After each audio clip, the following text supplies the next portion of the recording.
Hello, my name is Rita Rosenbach. Welcome to today's live Q&A. I am the author of the book Bringing Up the Bilingual Child. I'm also the founder of the website multilingualparenting.com, and I'm the admin of this group that you are currently in, Multilingual Parenting. Today's topic is raising children to speak 3 or more languages.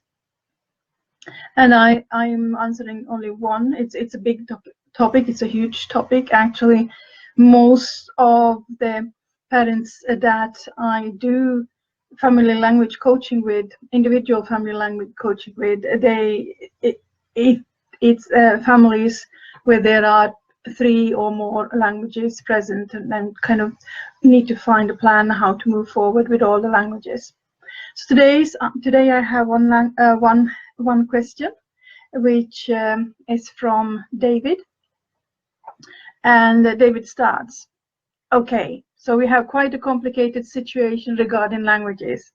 It's funny how many of the questions that get sent to us in the family language coaching team start with different variations of that.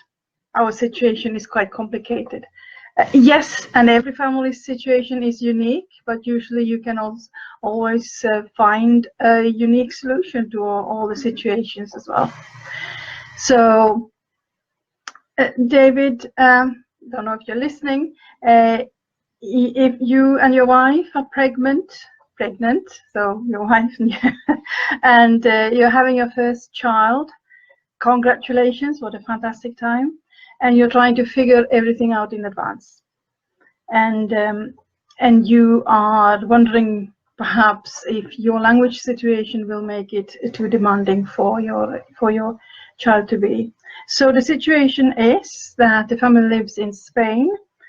David, father, is a Dutch native speaker, is fluent in English and Spanish, and also knows French. And the mother is a Spanish native speaker with fluent English, or as David expresses it, quite fluent English. The community language is Spanish, and they are planning on doing one parent, one language, where David speaks Dutch, his native language, and the mother would speak English, which is her second language. And the child would learn Spanish from the community, and then they are thinking about enrolling their the child in a French-speaking school. And David asked, "Is this viable, or are we already demanding too much? We have always heard that children are sponges, so in principle they should be able to pick up all the languages." Thank you for your help. I will start with the last comment. The children are sponges. I would be very careful of using that phrase, because children pick languages up very quickly. Yes, you could say like sponges in the right circumstance. You can't expect that if a child picks up a language in one scenario where there are 3 languages, that this will automatically happen in another family, because there are so many different factors that play a role. The exposure, the type of exposure, the need for the child to speak a language, and if there is an opportunity to develop and maintain the language after, for example, attending nursery in one language, and so on. So there are so many variables. So there is no one solution fits all. It's individual to each family. And David, your question, is this viable, or are we already demanding too much? No, you're not demanding too much. Many children grow up with 3 or 4 languages in parallel. In a sense, your scenario is ideal, because you have the potential one language per parent, Dutch and English, and then school, if the school is in French, then that would be the child's third language. And since you live in Spain, the child will automatically at some point learn Spanish as well. So no, you're not demanding too much. The languages will not progress in parallel, depending on who spends more time with the child. Initially, your two languages, Dutch and English, would develop, and then you have to consider what, you haven't mentioned anything about nursery or so, but at what point you need to introduce some French, so it will be possible for the child to go into a French school, or maybe that's just straight away at an early age, which is fine. The thing that I am a bit hesitant about is the way you describe your wife's English skills. You write that she's raised in Spanish, she's quite fluent in English. So what she needs to do is to consider really carefully if she's happy with speaking English with her child. It's easy to think, well, it's just a child. I can speak English. I know the words. It's simple, but it's a decision that has other implications. Is that a language? Is that a language that she kind of feels emotionally close to? Would she feel comfortable saying, expressing her innermost feelings to the child? What about the typical nursery rhymes and songs and so on in English? Is she happy about using them in English and not singing them in the language she learned when she was small? So this is my only caveat in your scenario, that your wife needs to think about the language choice really carefully, and be sure about which language she wants to speak. That said, these decisions are not set in stone. If you decide that you do want to change and that she wants to start with English, and if she at some point then realizes that perhaps that was not a good choice, it is okay to change. The sooner she changes, the better. When the child gets a bit more used to a parent speaking one particular language, it takes some time to convince the child that, hey, mommy is now speaking a different language. I know that from personal experience.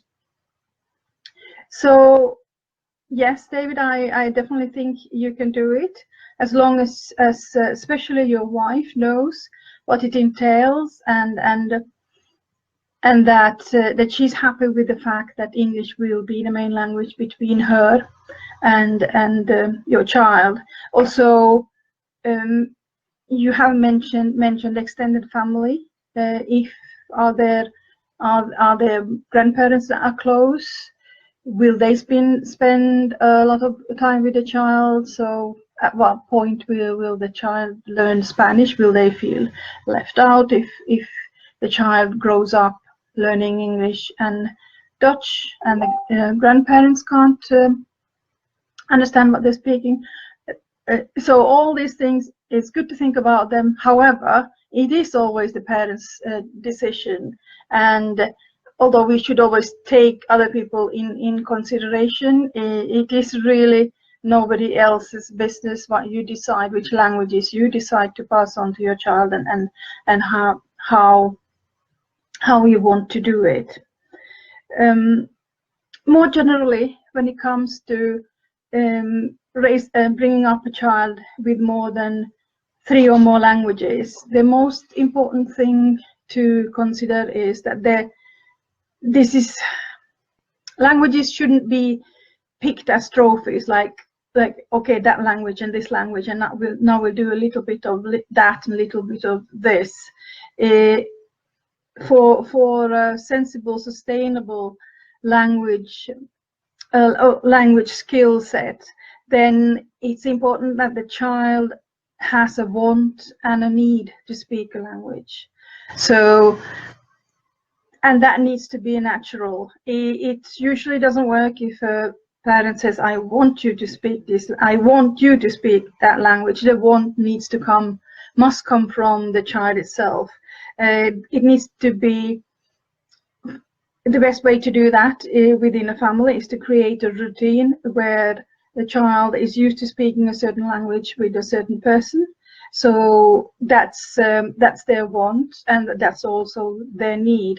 And then also there needs to be enough consistency in their use of languages, so there won't be a common situation, especially when the child goes into a majority language school system, if that is the case, that any of the languages that are at home lose ground because the majority language becomes so strong. This happens most easily if parents often switch from the minority language to the majority language with the child, so the child is used to speaking both. And because, like I often say, children are very pragmatic. They use the language that they find is easiest for them, so that's what they're going to speak. This sometimes leads to disappointments with the parents when they're kind of, why aren't you speaking my language? But in those situations, always think yourself into a child's situation. Why has a child chosen a specific language? Although it might feel like it's like a rebellion against you, it usually isn't. The child is just using the language which comes easiest for it. Another thing that parents need to think about when adding languages to a mix is, will there be continued opportunities to develop and maintain a language? Let's say that if a child goes into a certain language nursery, will there be a school to follow up on? Will there be further education? Will there be any necessity for the child to use that language after the initial nursery? Especially if it's a language that parents do not know, then I always recommend that you need to be really mindful about making sure that the need of the use of language continues. When a child is small, there are many different options that you can do. For example, having a nanny that speaks a third language, if a third or a fourth language, depending on the situation. That is a good way to introduce an additional language to the child. However, again, once the child goes to school, how will the use of the language continue?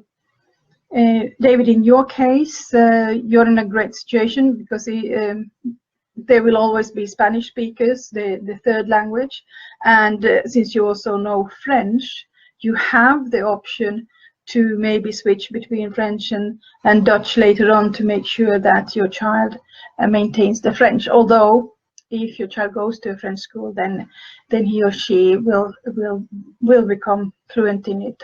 I'm presuming here now that you have all different levels of schooling available in the language. So languages are a great skill, and the more languages you know, the easier it is to learn them. But to me, sometimes I get a feeling that parents are picking languages for the sake of it, so they can say that their children speak 5 or 4 or 5 more languages. And in those cases, I always ask parents to consider, is this really the best? Is this sustainable? Can this continue? Will the child really be able to continue developing, maintaining, and learning and learning the language in a way that opens up the world, and it's not just something that they have used at nursery or so that, because that is to me the biggest advantage of language skills, that a new language opens up a new part of the world, and it's a big investment in time to learn a new language. Less so for children who can actually pick up several languages in parallel, which I'm very envious about, having tried to learn Dutch, for example, and so far miserably failed. So what I want to say is, if there are naturally many languages in a family, like David's family, where they can easily incorporate 4 languages, then usually you can find a plan that works, so the child will actually pick up the languages in all of the languages that are involved. The expectation cannot be that the child learns all of the languages equally well and at the same pace. They will vary. That depends on the exposure and mainly exposure and the level of interest and the motivation for the child to learn it. I hope, David, I have answered your question. If I don't know if you're online now. If you're not, then please send me some follow-up questions if you do want. If you do have some further questions. Like I mentioned, this is one of a very typical scenario in the family language coaching sessions that I do with parents. In most of them there are several languages in the family, and we need to find a solution on how to make sure that all the languages develop and that the child can pick them up. I must say we normally always do find a solution. However, quite often it means some changes in what is done at the moment, and it means quite a high level of commitment from the parents. So to say that, yeah, okay, we have all these languages, children are sponges, they will pick them all up, that is not something anyone can take for granted. Yes, it can happen like that. I know, for example, in many African countries, it is completely normal that children grow up with 4 or even 5 languages and they learn them all. And that is in a scenario where there is enough important interaction in all of the languages. If you do not have, most societies, however, do not have that wonderful richness of languages used all the time. So in those cases, then we need to be more conscious about the choices and the decisions on who speaks what when and what are the different resources that can be used, so a child grows up to learn the 3rd or 4th language, whatever it may be. I can't see any questions in the comments, so that will be it for today. Thank you very much for listening. If you do want to have your own individual tailor-made family language plan done, please do get in touch and we can discuss that. And thank you very much again for listening. There will probably be one more live Q&A before the end of the year. So I'll hope to see you then, and have a good time. Thank you. Bye.